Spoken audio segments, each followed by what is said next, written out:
ನೋಡಿ, ಈಗ ಹುಬ್ಬಳ್ಳಿಯಲ್ಲಿ ಆಗಿರುವಂತ ಒಂದು ಘಟನೆ ಇದೆಯಲ್ಲ, ಮತ್ತೊಂದು ಕಡೆ ಗಮನಿಸ್ತಾ ಹೋದ್ರೆ ಗ್ಯಾಂಗ್ ರೇಪ್ ವಿಚಾರಕ್ಕೆ ಸಂಬಂಧಪಟ್ಟ ಹಾಗೆ ಅದು ಕೂಡ ಸಾಕಷ್ಟು ಸದ್ದು ಮಾಡ್ತಾ ಇದ್ದಾರೆ. ಹುಬ್ಬಳ್ಳಿ ಜನತೆಗೆ ಒಂದು ಕಡೆ ಗಮನಿಸ್ತಾ ಹೋದ್ರೆ ನಿದ್ದೆಗೆಡಿಸುವಂತ ಕೆಲಸ ಆಗ್ತಾ ಇದೆ. ಅಲ್ಲಿರುವಂತ ಪೊಲೀಸ್ ಅಧಿಕಾರಿಗಳು ಕೂಡ ಒಂದು ಕಡೆ ಅವರು ಕೂಡ ಶಾಂತರಾಗ್ಬಿಟ್ಟಿದ್ದಾರೆ. ಏನಾಗ್ತಾ ಇದೆ, ಮೊನ್ನೆ ತಾನೇ ಒಂದು ಘಟನೆ ಆಯಿತು, ಸಾಕಷ್ಟು ಸದ್ದನ್ನ ಮಾಡ್ತಾ ಇತ್ತು, ಸುಜಾತಾ ಹಂಡಿಯವರ ಕೇಸು ಅದಾಗ್ತಿದ್ದ ಹಾಗೆ ಈಗ ಮತ್ತೊಂದು ಘಟನೆ ನೋಡಿ. ಹುಬ್ಬಳ್ಳಿಯ ಮಹಿಳೆ ಮೇಲೆ ಗ್ಯಾಂಗ್ ರೇಪ್ ಪ್ರಕರಣಕ್ಕೆ ಸಂಬಂಧಪಟ್ಟ ಹಾಗೆ ಇಬ್ಬರು ಯುವಕರಿಂದ ಮಹಿಳೆ ಮೇಲೆ ಅತ್ಯಾಚಾರ ಮಾಡಿದಂತ ವಿಡಿಯೋ ಹರಿಬಿಟ್ಟಿದಂತ ದುರುಳರು, ಮಹಿಳೆಯಿಂದ 4 ಆರೋಪಿಗಳ ವಿರುದ್ಧ ದೂರು. ಹುಬ್ಬಳ್ಳಿ ನಗರದ ಹಳೆ ಹುಬ್ಬಳ್ಳಿ ಪೊಲೀಸ್ ಠಾಣೆಗೆ ದೂರು ಬಂದಿದೆ. ದೂರು ದಾಖಲಿಸಿಕೊಂಡು ಆರೋಪಿಗಳ ಯುವಕರು ಬಂಧನ. ಒಂದು ಕಡೆ ಹಾವೇರಿ ಮೂಲದ ಮಹಿಳೆಯ ಮೇಲೆ ಅತ್ಯಾಚಾರ ಗೊತ್ತಾಗ್ತಾ ಇದೆ. ಹುಬ್ಬಳ್ಳಿ ನಗರದಲ್ಲಿ ಅನೇಕ ಕಡೆ ಅಡ್ಡಾಡಿಕೊಂಡಿದ್ದಂತ ಮಹಿಳೆ ಶುಭಾನಂದ್ ಗಣೇಶ್ ಕಿಟ್ಟಣ್ಣವರ್ ಬಂಧನ.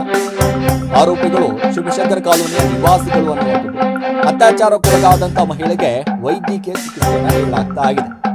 ನೋಡಿ, ಎಲ್ಲಿ ಹೋಗ್ತಾ ಇದೆ ದೊಡ್ಡ ಮೆಟ್ಟದ ನಾಡು ಹುಬ್ಬಳ್ಳಿ. ಸೊ ಈ ರೀತಿಯಾದಂತಹ ಒಂದಿಷ್ಟು ಘಟನೆಗಳು ಬೆಳಕಿಗೆ ಬರ್ತಾ ಇರೋದು ನಿಜವಾಗ್ಲೂ ಕೂಡ ಏನು ಹೇಳಕ್ಕಾಗ್ತಾ ಇಲ್ಲ ಪರಿಸ್ಥಿತಿ. ನಿರಂತರವಾಗಿ ಹುಬ್ಬಳ್ಳಿಯಲ್ಲಿ ಕಾನೂನು ಸುವ್ಯವಸ್ಥೆಗಳು ಏನಾಗ್ತಾ ಇದೆ ಅನ್ನುವಂತಹ ಪ್ರಶ್ನೆ ಅನೇಕರಲ್ಲಿ ಕಾಡ್ತಾ ಇದೆ. ಕೆಲ ದಿನಗಳ ಹಿಂದೆ ಮರ್ಯಾದೆ ಹತ್ಯೆ ಅನ್ನುವಂಥದ್ದು ಕೂಡ ಹುಬ್ಬಳ್ಳಿಯ ಧಾರವಾಡದ ಈ ಪೊಲೀಸ್ ಸ್ಟೇಷನ್ ಲಿಮಿಟ್ಸ್ ನಲ್ಲಿ ಆಯ್ತು. ಅದಾದ ಮೇಲೆ ನಿನ್ನೆ ಮೊನ್ನೆಯಷ್ಟೇ ಭಾರತೀಯ ಜನತಾ ಪಾರ್ಟಿಯ ನಾಯಕಿಯಾಗಿರುವಂತಹ ಸುಜಾತಾ ಹಂಡಿ ಅವರನ್ನು ಕರೆದುಕೊಂಡು ಬರುವಾಗ ಆಕೆಯನ್ನ ಥಳಿಸಿದ್ರು, ಆಕೆಯನ್ನ ಬೆತ್ತಲು ಮಾಡಿದ್ರು ಅನ್ನುವಂತಹ ಆರೋಪಗಳು ಕೇಳಿ ಬರ್ತಾ ಇದ್ರು.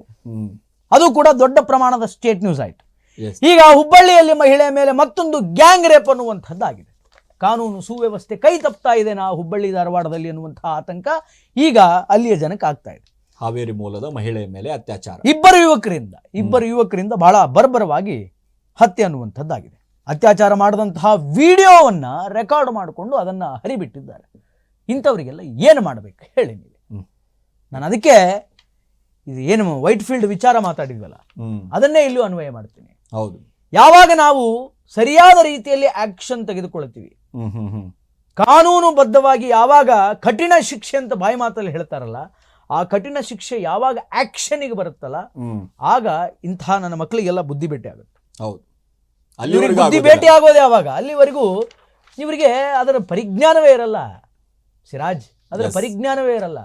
ಇವರಿಗೆಲ್ಲ ಸರಿಯಾಗಿ ಬುದ್ಧಿ ಬರಬೇಕು ಅಂತಂದ್ರೆ ಸರಿಯಾದ ರೀತಿಯಲ್ಲಿ ಕಾನೂನಾತ್ಮಕವಾಗಿ ಪಾಠ ಕಲಿಸುವುದರ ಜೊತೆಗೆ ಅದಕ್ಕೆ ಏನ್ ತಕ್ಕಂತಹ ಶಿಕ್ಷೆಗಳಿಗೆ ಆ ಶಿಕ್ಷೆಗಳನ್ನ ಇಮಿಡಿಯೇಟ್ ಆಗಿ ಕೊಡಬೇಕು. ಬೇಲ್ ಸಿಕ್ಬಿಡುತ್ತೆ, ಹೊರಗಡೆ ಬಂದ್ಬಿಡ್ತೀನಿ, ಏನು 1.5 ವರ್ಷ 2 ವರ್ಷ ಜೈಲಲ್ಲಿ ಇರ್ತೀನಿ, ಅದೇ ದಿಮಾಕ್ನಲ್ಲಿ ಬದುಕ್ತಾ ಏನ್ ದೊಡ್ಡ 2 ವರ್ಷ ಆದ್ಮೇಲೆ ನಾನು ಹೆಂಗಿದ್ರು ಹೊರಗಡೆ ಬರ್ತೀನಿ. ನನ್ನ ಯಾರು ಏನ್ ಮಾಡ್ತಾರೆ? ಈ ಅಹಮ್ಮು, ಈ ಸೊಕ್ಕು, ಈ ದಿಮಾಕು ಇವೆಲ್ಲ ಇಂಥ ಅಫೆನ್ಸ್ಗಳನ್ನ ಮಾಡಿಸುತ್ತೆ.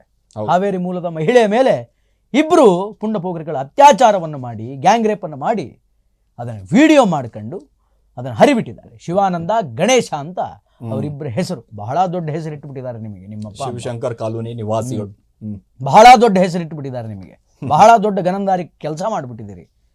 ಒಬ್ನಿಗೆ 29 ವರ್ಷ, ಒಬ್ನಿಗೆ 31 ವರ್ಷ. ಬೆವರು ಸುರಿಸಿ ಕತ್ತೆ ದುಡಿದು ಮನೆಯಲ್ಲಿ ಇರ್ತಕ್ಕಂತಹ ದೊಡ್ಡವರನ್ನು ಸಾಕೋದು ಬಿಟ್ಟು ಇಂತಹ ನೀಚ ಕೆಲಸಕ್ಕೆ ಇಳಿದಿದ್ದಾರೆ. ಇವ್ರ ತಂದೆ ತಾಯಿಗಳು ಏನಾದರೂ ಇಂಥವ್ರನ್ನ ಒಪ್ಕೊಳ್ತಾರ? ಇನ್ನು ಮುಂದೆ ಆದರೂ ಒಪ್ಕೊಳ್ಬಾರ್ದು, ಸಮಾಜವೇ ಒಪ್ಕೊಳ್ಬಾರ್ದು ಇಂಥವ್ರನ್ನ.